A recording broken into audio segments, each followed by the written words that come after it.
अखिलेश यादव का योगी सरकार पर बड़ा हमला।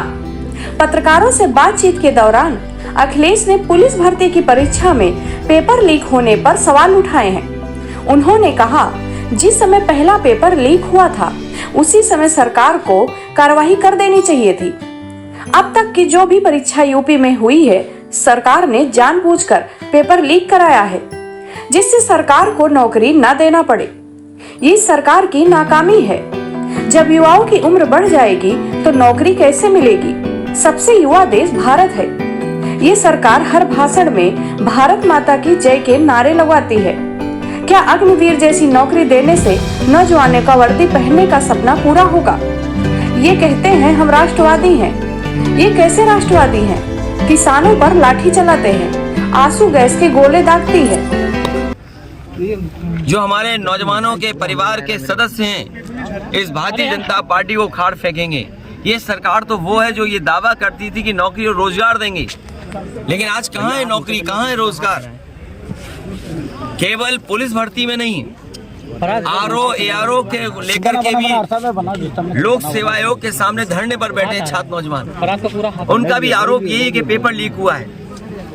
इतने पेपर लीक किसी सरकार में नहीं हुए होंगे जितने भारतीय जनता पार्टी की सरकार में हुए हैं। सरकार जानबूझ करके नौजवानों के भविष्य से खिलवाड़ कर रही है, उनके सपनों को तोड़ रही है। नौजवानों को न नौकरी देना चाहती है सरकार, न रोजगार देना चाहती है। केवल अपनी मैनेजमेंट के लिए बजट लगा रही है सरकार। कि सबसे युवा देश भारत है, और एक दिन ऐसा आएगा जब इनके हाथ में नौकरी रोजगार नहीं होगी, इनकी उम्र जब बढ़ जाएगी तो भी तो हमारे देश और समाज के सामने समस्या खड़ी होगी।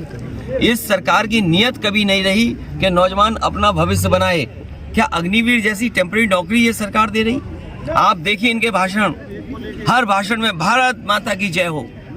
बिना भारत माता की जय के न इनका भाषण शुरू होता है और न इनका भाषण खत्म होता है। और ऐसे लोगों ने अग्निवीर जैसी टेम्परेरी नौकरी दी। क्या टेम्परेरी नौकरी से हमारे नौजवानों को जो वर्दी पहनने का सपना है वो पूरा हो रहा है? जो टेम्परेरी नौकरी देते हों, नौजवानों के भविष्य से खिलवाड़ करते हों, और किसान धरने पर बैठा है। ये कहते हैं राष्ट्रवादी हैं, हम राष्ट्र प्रेमी लोग हैं। वो राष्ट्र प्रेमी कैसे जो नौजवानों पर और किसानों पर लाठी चलवा रहे हो, किसानों पे आंसू गैस के गोले चलवा रहे हो। कईयों की जान जा चुकी है। उससे पहले भी जब काले कानून को लेकर किसान बैठे थे, 800 से ज्यादा किसानों की जान गई थी, और अब फिर जान जा रही है। इन्हें कोई परवाह नहीं है, इन्हें केवल परवाह अपने वोट की है। वोट के लिए भारतीय जनता पार्टी कोई भी झूठ बोल सकती है। चुनाव आगे बढ़ गया, हम लोग टिकट बांट रहे हैं, बीजेपी टिकट काटने की सोच रही है। चुनाव आगे बढ़ गया। आप गोदी मीडिया बंद बनो मेरे भाई साहब। जिसको दाना मिले वैसे उसी का गाना गा रहे हैं। ये हटाओ, गाना और गाने का भेदभाव करिए। अखिलेश जी राम मंदिर कब जाएंगे? जब भगवान बुलाएंगे। भगवान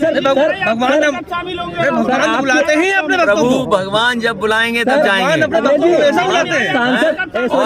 हम इतने बड़े भक्त हैं, हमारे यहाँ मंदिर बन रहे हैं सर, मंदिर बन रहे हैं सर। और भगवान शालिग्राम देखिए कहाँ से, नेपाल से चल करके आए, लेकर के आए हम लोग। इसलिए सवाल गाने और गाने का है सर, सवाल नौकरी और रोजगार का है। ऐश्वर्या राय को नाचने की बात कहते हैं राहुल जी, और वो आपके सांसद की बहू है। मैंने कहा कि भाई जिसका दाना उसी का गाना गाओगे तुम।